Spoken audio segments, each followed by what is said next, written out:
अग्निमीळे पुरोहितं यज्ञस्य देवमृत्विजं होतारं रत्नधातमम्।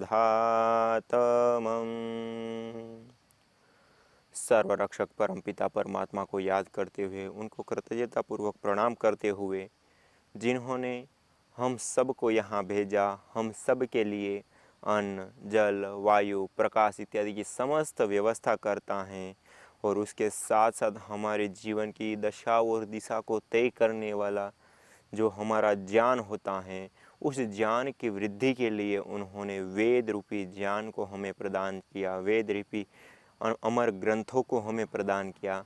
उस परमपिता परमात्मा को याद करते हुए, कृतज्ञतापूर्वक प्रणाम करते हुए, और उसी परमपिता परमात्मा ने जो हमको वेद दिया है, उस वेद रूपी शास्त्र में, वेद रूपी ग्रंथ में जो ज्ञान बताया है, जिस ज्ञान के अनुसार हम चल करके अपने संपूर्ण जीवन को हम दिव्यता से ओतप्रोत कर पाते हैं, हम अपने जीवन को शुभ की ओर, कल्याण की ओर, दुखों से रहित होकर के परम सुख, जिसको हम आनंद कहते हैं, शांति कहते हैं, उस ओर ले जाने के लिए हमारे जीवन को जो ज्ञान की आवश्यकता होती है, वह ज्ञान जिन वेदों में दिया है, उन वेद मंत्रों के माध्यम से हम सत्संग कर रहे थे, स्वाध्याय कर रहे थे और ईश्वरीय ज्ञान को हम आत्मसात कर रहे थे। तो आइए इसी क्रम में हम उस परमपिता परमात्मा के द्वारा प्रदत्त उस ज्ञान को और आगे बढ़ाते हैं और आगे चिंतन करते हैं, मनन करते हैं। और हम देख रहे थे कि यज्ञ में जो विभिन्न प्रकार के कर्मों का जो विधान किया गया है कि ये कर्म करो, ये कर्म करो, ऐसे करो, ऐसे करो, इस कर्मों को ना करो, तो जो विभिन्न प्रकार के कर्मों का जो विधान करा गया है, उन कर्मों में भी जो सबसे श्रेष्ठ कर्म है, यज्ञो वै श्रेष्ठतमम कर्म, जो सबसे श्रेष्ठ कर्म है, जो करने लायक कर्म हैं, जो करने योग्य कर्म हैं, जो धार्मिक कर्म हैं, जो अच्छे कर्म हैं, उन कर्मों में भी सबसे श्रेष्ठतम कोई कर्म है तो वह यज्ञ कर्म है। और वेद में जो उस यज्ञ कर्म से संबंधित जो वेद मंत्र हैं, उन मंत्रों को लेकर के हम देख रहे थे, उसका स्वाध्याय कर रहे थे। तो आइए उसी श्रृंखला में अगला मंत्र देखते हैं ऋग्वेद का। ऋग्वेद के 10वें मंडल के 11वें सूक्त का दूसरा मंत्र है कि मृत्योः पदम योपयन्तो यज्ञियांसः।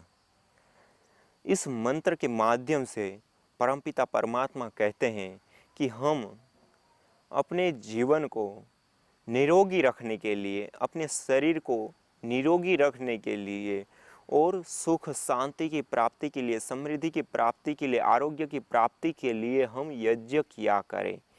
अर्थात हम जब यज्ञ करते हैं तो उसके माध्यम से हमको स्वास्थ्य प्राप्त होता है, उसके माध्यम से हमारे जीवन की भी रक्षा होती है, हमारे जो भी शुभ अवसर है उसका स्वागत होता है। अन्यथा हम सामान्य रूप से अपने जीवन को देखें या लोग जिन जीवन को जीते हैं उन जीवन को देखें तो अपने जीवन में कितने रोगों से पीड़ित रहते हैं। कभी कोई रोग, कभी कोई रोग, कभी कोई रोग, छोटी मोटी बीमारी। और हर परिवार में हम आज देखें तो हर परिवार में कोई ना कोई एक छोटी मोटी बीमारी से कोई ना कोई युक्त रहता है। और आज तो ऐसी स्थिति हो गई है कि ये जो वायुमंडल है, वो वायुमंडल भी इतना अशुद्ध हो गया। हमने जो फैक्ट्रियाँ लगाई, कंपनियाँ लगाई, या जो विद्युत का हम उपयोग करते हैं, बल्ब इत्यादि जलाते हैं अपने घरों में, वह बिजली भी एक बहुत बड़े रूप में प्रदूषण का कारण है।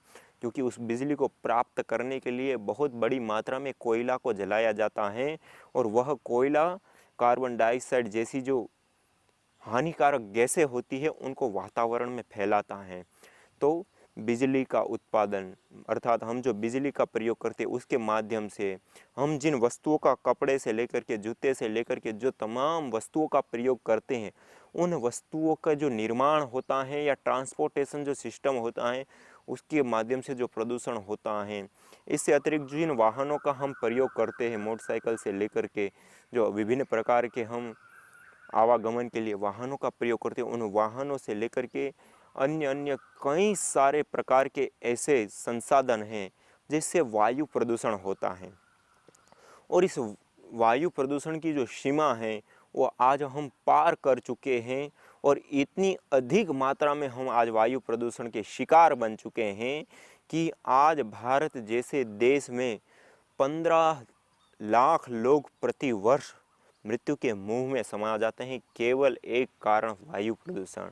और इसी वायु प्रदूषण के कारण ये सबसे घातक और सबसे विनाशकारी जो परिस्थिति ग्लोबल वार्मिंग की बनी है, वैश्विक तापमान का बढ़ना, जिस तापमान के बढ़ने के कारण आज पूरे विश्व में करीब प्रति वर्ष 70 लाख लोग मृत्यु के मुंह में समा जाते हैं। एक आज हमने ऐसी दयनीय स्थिति बनाई है और हमने ही अपने हाथों से ऐसी स्थिति बना करके हम अपने ही लिए एक घातक वातावरण को तैयार कर दिया है। और इतना ही नहीं, यह प्रदूषण मनुष्य के लिए तो घातक हो चुका है, लेकिन इसके साथ साथ इस सारी समष्टि के लिए भी, जो अन्य जीवगण हैं उनके लिए भी आज देखें तो पूरे भारत जैसे देश में भी 40% पानी ग्लोबल वार्मिंग के कारण सूख चुका है। और आने वाले कुछ ही सालों में, और मेलबर्न यूनिवर्सिटी के आंकड़े देखें, जो पूरे विश्व में जो माननीय संस्था हैं, जो पूरे विश्व जिनके आंकड़ों के ऊपर भरोसा करते, विश्वास करते, ऐसी जो पूरी प्रामाणिक संस्था है, उन संस्थान के आंकड़े, मेलबर्न यूनिवर्सिटी, उनका कहना है कि 2040 तक में भारत का जो पानी है वो 50 गुना से भी ज़्यादा सूख चुका होगा, जो कि आज 40% सूख चुका है। और आने वाले समय में वह एक ऐसी स्थिति होगी कि 2075 से 100 के बीच में पूरी दुनिया में 1 अरब से भी ज़्यादा लोग ऐसे होंगे जो पीने के पानी के लिए तरस रहे होंगे, पीने के पानी की कमी के कारण उनकी मृत्यु भी हो रही होगी। ऐसी स्थिति आज हम अपने हाथों से क्रिएट कर रहे हैं। और इतना ही नहीं, जो मनुष्य से अतिरिक्त जो जीव है, कीट पतंग, पशु पक्षी, जलचर, थलचर, जो भी अन्य प्राणीगण हैं, जीवगण हैं, उन जीवों की जो प्रजातियां होती हैं वो भी 2030 तक में 30% से ज़्यादा प्रजातियां ऐसी होंगी जो विलुप्त हो चुकी होंगी। आज हम डायनासोर का सुनते हैं जो विलुप्त हो चुका, जिनकी हम मूवीज़ इत्यादि देखा करते हैं या अलग फ़ोटो इत्यादि में देखा करते हैं कि ये जो प्राणी था वो विलुप्त हो गया, वो एक हुआ है तब भी हम इतना याद करते हैं, वो करते हैं। लेकिन आने वाले समय में 2030 तक में ही जितने भी जीवों की प्रजातियां इस धरती पर है उसमें से 30%, एक बहुत बड़ा आंकड़ा होता है, 30% प्रजातियां नहीं होगी। और वो केवल एक ग्लोबल वार्मिंग, वायु प्रदूषण के कारण। और इससे अतिरिक्त एक सबसे बड़ी समस्या है ओजोन परत का क्षरण, जो हमारे सारे भूमंडल की रक्षा करता है। जो सूर्य की किरणें आती हैं उनको छान करके जो हमारे लिए आवश्यक है वही किरणों को इधर आने देता है, जबकि वो ओजोन परत की क्षरण भी दिन प्रतिदिन क्षरण को प्राप्त हो रही है, नष्ट हो रही है, जिसके कारण सूर्य की किरणें सीधी धरती पर आने से कई सारे लोग कैंसर जैसे घातक रोगों से ग्रस्त हो जाते हैं। और इतना ही नहीं, इस सारे भूमंडल पर जो वायु है, जिस वायु में हम सांस ले रहे हैं, जिसको हम प्राण वायु कहते हैं, वह प्राण वायु हमको आयु देने की जगह पर हमारे जीवन का ह्रास का कारण बन गया है। आज आप दिल्ली जैसे शहर में रह कर के सांस लेते तो 2-3 साल 5 साल तक की आपकी आयु वैसे ही कम हो जाती। आप मुंबई जैसे शहर में, दिल्ली जैसे शहर में, कोलकाता जैसे जो बड़े शहर हैं, उसका जो वायु प्रदूषण है वो इतना बड़ी मात्रा में बढ़ चुका है कि वहाँ रह कर के सांस लेना हमारी आयु का ह्रास है। 1 साल यदि हम ऐसे शहर में रह कर सांस लेते तो हमारी 2 साल 3 साल 5 साल ऐसे आयु कम हो जाती। और इतना घातक वातावरण बन गया है। और आज ही देखें तो जो दिल्ली जैसे शहर हैं उसमें हर तीसरा बच्चा जो 18 साल से निम्न उम्र का है, वो हर तीसरा बच्चा लंग्स, फेफड़ों की बीमारियों से ग्रस्त हैं। तो हम उन बचपन में से ही उनकी ऐसी हालात हैं, तो क्या हम आशा कर सकते हैं कि वो स्वस्थ जी पाएंगे? तो ये एक ऐसी घातक स्थिति बन रही है, या हमने अपने हाथों से क्रिएट किया। हम कहते हैं कि हमने विकास कर लिया, विकास कर लिया, लेकिन ये विकास नहीं, हमने विनाश का मार्ग अपना लिया है। यह विकास नहीं, विनाश है हमारा ही। और हमारा ही नहीं, मनुष्य का ही नहीं, मनुष्य के साथ साथ ही सारे जगत का, सारे अन्य जीवों के लिए भी इसका बहुत घातक असर पड़ रहा है, बहुत ही हानिकारक असर पड़ रहा है। और अन्य जीवों से साथ साथ जो ये वनस्पति जगत है, पेड़ पौधे वृक्ष वनस्पतियाँ, उनके ऊपर भी इसका बहुत ही ज़्यादा घातक असर पड़ रहा है। और आज सारे भूमंडल के ऊपर एक ऐसी स्थिति क्रिएट होती चली जा रही है कि सबके लिए एक चिंतनीय विषय बन गया है, सबके लिए एक वार्निंग का समय आ गया है, जिसे हमने ग्लोबल वार्मिंग कहते हैं। ग्लोबल वार्मिंग एक हमारे लिए वार्निंग है कि यदि आज हम नहीं संभले तो आने वाले समय में हमको कोई नहीं बचा पाएगा। आज हमारे सामने जो ये परिस्थिति क्रिएट हुई, हमने अपने हाथों से की है। हमने अपनी सोच विचार करके जो आधुनिक टेक्नोलॉजी को हमने इस प्रकार से विकसित कर लिया कि वो घातक प्रदूषण को पैदा कर रहा है, और जिसके कारण ये भयावह स्थिति बनी है। और इस स्थिति से बचने के लिए हमें बहुत बड़े कदम उठाने पड़ेंगे। हम जिन वस्तुओं का प्रयोग करते हैं उन वस्तुओं का कम से कम प्रयोग करें, जिससे वो उसका उत्पादन कम होगा, उत्पादन उससे भी प्रदूषण कम होगा। हम बिजली प्रयोग करें तो कम से कम मात्रा में हम बिजली का प्रयोग करें, आवश्यकता के अनुसार प्रयोग करें, अतिरिक्त प्रयोग ना करें, तब भी हम इसमें हिस्सा ले सकते हैं वायु प्रदूषण को कम करने में। और इससे अतिरिक्त सबसे श्रेष्ठ एक हमारे सामने आज उपाय कोई है तो वह उपाय है हम यज्ञ करें, हवन करें, अग्निहोत्र करें। हमारे पूर्वज ऋषि मुनियों ने और हमारे वेद में ईश्वर प्रणीत जो वेद हैं उसमें भी इस यज्ञ का विस्तार रूप से वर्णन है। और ये जो सारा चराचर जगत है, उस जगत में कोई यदि कभी असंतुलन हो जाए तो उस असंतुलन को संतुलित करने के लिए आज हमारे सामने कोई साधन है तो वह है यज्ञ, वह है हवन, वह है अग्निहोत्र। और उस यज्ञ को अपनाने से निश्चित रूप से इन सारी ज्वलंत समस्याओं से बचा जा सकता है। और जैसे हम वेद में पढ़ रहे मृत्यु पदम योपयंतो यज्ञांसः, ये जो आयु की बात की कि हम आयु के लिए, स्वास्थ्य के लिए, बीमारियों को दूर करने के लिए यज्ञ करें। यज्ञ करेंगे तो इनसे हम दूर रहेंगे, ये चीज़ें हमसे दूर रहेंगी। क्यों? क्योंकि हम जो यज्ञ करते हैं, हवन करते हैं, वो कोई पाखंड नहीं है, आडंबर नहीं है, कोई एक केवल मात्र कर्मकांड की प्रक्रिया नहीं है। यह एक संपूर्ण वैज्ञानिक प्रक्रिया है, साइंटिफिक प्रक्रिया है। इस यज्ञ को करने से विभिन्न प्रकार की ऐसी गैसें बनती हैं, ऐसे विशेष तत्वों का उत्पादन होता है जो इस वायुमंडल में घुल करके दूर दूर तक फैलते हैं। और इस वायुमंडल में जो विषाक्तता है, उस विषाक्तता को ख़त्म करने का काम करते हैं। इस वायुमंडल में जो बीमारियां हैं, उन बीमारियों को दूर करने का काम करते हैं। इस वायुमंडल में जो बीमारी को पैदा करने वाली जो बैक्टीरिया है, कीटाणु है, वायरस है, फंगस है, पैथोजन है, उनको नष्ट करने का काम करता है यह यज्ञ की ऊर्जा।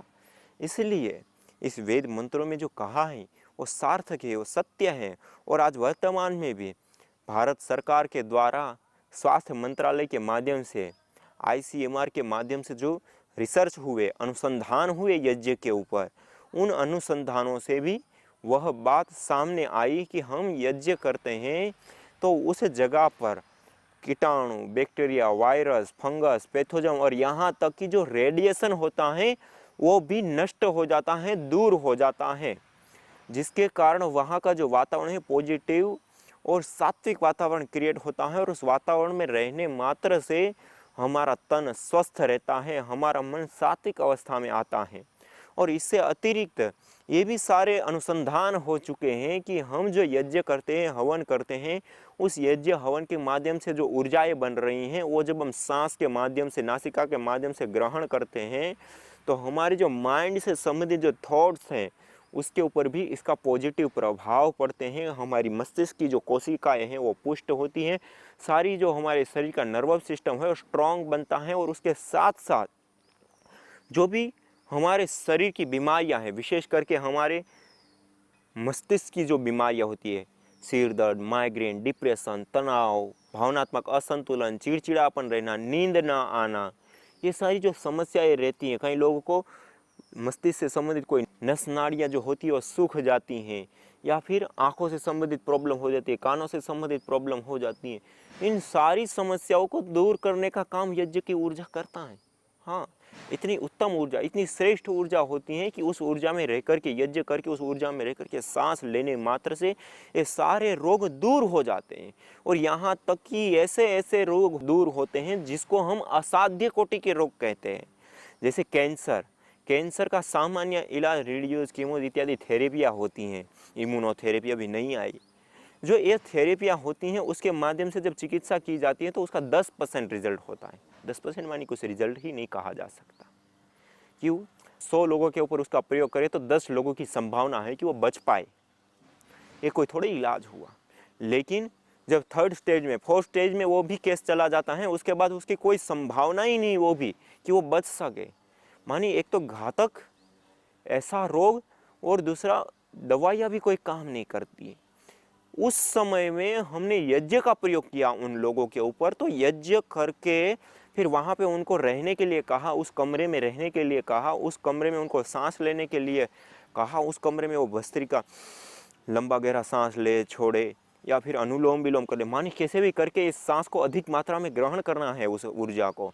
तो ऐसे करने मात्र से हमने पाया कि कैंसर के जो असाध्य रोग हैं, जिन लोगों को डॉक्टर लोगों ने बता दिया कि इसका अब कोई इलाज नहीं है, इसको 2 महीने 4 महीने 6 महीने जितने दिन जिए उतने दिन आप सेवा कर सकते हैं और ये ठीक नहीं हो सकते, ऐसे ऐसे कैंसर पेशेंट को हमने यज्ञ की ऊर्जा से ठीक किया और हो गए ठीक। और वेद मंत्रों में ये चीज़ दी है कि हम यज्ञ को करके इन सारे रोगों से मुक्ति प्राप्त कर सकते हैं, आयु को प्राप्त कर सकते हैं, स्वास्थ्य को प्राप्त कर सकते हैं, शरीर की पुष्टि को प्राप्त कर सकते हैं। और वास्तव में ये सारी चीज़ होती हैं और हमने अनुभव किए हैं। आप भी करेंगे तो आप भी अनुभव करेंगे। और जिस घर में नित्य प्रति 10, 20, 25 आहुति देकर के हवन होता है, हमारी मूल परंपरा तो यज्ञ की ही रही है, हवन की ही रही है। लेकिन कुछ विकृतियों के कारण हम आज धूप दीप के ऊपर आ गए। अग्नि में भी धुआं होता है तो हमने धूप बत्ती अगरबत्ती जला ली, जबकि आज लोगों को पता भी नहीं है कि अगरबत्ती होता क्या है। अगरबत्ती होती है अगर नाम की औषधि से बनाई जाने वाली बत्ती को अगरबत्ती कहते हैं, और उसका धुआं सौमनस्यकारी होता है, जो हमारे मन को शांत करने वाला होता है, मन को सात्विक अवस्था में लाने वाला होता है, और उससे साथ साथ वो सारी बीमारियों को, कीटाणु को, वायरस फंगस ये जो होते हैं नेगेटिविटी, उन सबको दूर करने वाला होता है। ऐसी वो जड़ी बूटी होती है, औषधि होती है, उसको अगर कहते हैं। उनसे बनी हुई बत्ती को अगरबत्ती कहते हैं। और आज तो पता नहीं अगरबत्ती के नाम पर क्या क्या बिकता है। तो पहले तो हमको पता नहीं, तो इन चीज़ों से बचना चाहिए। तो मैं कह रहा था कि हमारी मूल परंपरा यज्ञ की परंपरा है। हम यज्ञ करें, हम हवन करें, अग्निहोत्र करें, और वेदों में, उपनिषदों में, दर्शन में, सब जगह पर इन्हीं का वर्णन है। और ब्राह्मण ग्रंथ तो इससे भरे पड़े हैं कि हम यज्ञ करें। जबकि आज हम जिस पद्धति से धूप दीप करते हैं उसका एक शॉर्ट फॉर्म हम कह सकते हैं कि वहाँ यज्ञ में धुआं था तो हमने धूप बत्ती अगरबत्ती जला ली, वहाँ पे अग्नि की साक्षी थी तो यहाँ पे हमने दीप जला करके अग्नि की साक्षी ले ली कि साक्षी ही तो चाहिए। ऐसा नहीं है। एक पूरा साइंटिफिक वैज्ञानिक प्रक्रिया है, वैज्ञानिक क्रिया है, वैज्ञानिक कर्म है।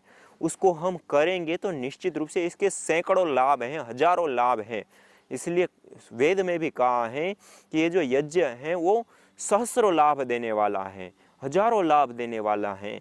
और इस यज्ञ को करने से वास्तव में ऐसे लाभ मिलते हैं। तो उस परंपरा की ओर हम वापस आए। तो मैं कह रहा था कि हम यदि अपने घर में ही 10, 15, 20, 25 आहुति जो हवन सामग्री होती हैं, हवन सामग्री को हम ले आए। और आज पतंजलि योगपीठ ने भी सारे स्टोर के ऊपर उपलब्ध करा दी है। उस हवन सामग्री को ला करके, पलास है, बरगद है, आम है, पीपल है, गुलर है, पलास है, इनमें से कोई भी लकड़ी हमको मिल गई, उन लकड़ी को ला करके अग्नि को प्रज्वलित करके उसमें हम आहुति दे, गायत्री मंत्र का उच्चारण कर ले या फिर मृत्युंजय मंत्र का उच्चारण कर ले, उससे आहुति देंगे तो वो जो हमारे घर में और हमारे अड़ोस पड़ोस में सब जगह पर जो गैसें फैलेगी तो उससे हमको पहले तो स्वास्थ्य प्राप्त होगा, पॉजिटिव वातावरण प्राप्त होगा, जो भी नेगेटिविटी है वो सब हट जाएगी। और मानसिक जो घर में क्लेश होते हैं वो भी इससे दूर हो जाएंगे और घर एक स्वर्ग जैसा बन जाएगा। इसलिए आचार्य चाणक्य जी ने भी बताया है कि जिस घर में हवन नहीं होता है, वेद मंत्रों की ध्वनि नहीं गूंजती है, वह घर स्मशान के तुल्य होता है। और जिस घरों में ये सारी चीज़ें होती हैं, यज्ञ होता है, संतों का आगमन होता है, वेद मंत्र की ध्वनि गूंजती है, तो वो स्वर्ग के समान बता दिया। तो हम अपने घर को स्वर्ग बनाने के लिए इस यज्ञ को अपनाएं, हवन को अपनाएं, अग्निहोत्र को अपनाएं, और उसके साथ साथ स्वास्थ्य को भी प्राप्त करें। और आपको कोई रोग है या आपके परिवार में किसी को रोग है, तब भी आप अपनाइए। इसमें खर्च कोई लंबा नहीं आएगा, लेकिन इस माध्यम से आप गौ घृत हवन सामग्री और इन कुछ लकड़ियों को लेकर के आप हवन करेंगे, तो आपके घर में इतनी पॉजिटिव ऊर्जा फैलेगी कि सभी लोगों का स्वास्थ्य अच्छा होगा, सारी बीमारियां भी दूर होगी, और उसके साथ साथ आपके घर में जो भी नेगेटिव शक्ति कोई होगी तो वो भी दूर हो जाएगी, और मानसिक शांति को भी आप प्राप्त करेंगे। तो आइए ऐसे श्रेष्ठ कर्म, दिव्य कर्म को हम अपनाएं, और हम इस श्रेष्ठ कर्म को अपना कर अपने घर के साथ साथ, अपने परिवार के साथ साथ सारे भूमंडल, वायुमंडल, सारे ब्रह्मांड में दिव्यता का आदान कर सकते हैं। तो आज इतना ही। इसी के साथ ओम शांति शांति शांति ओम।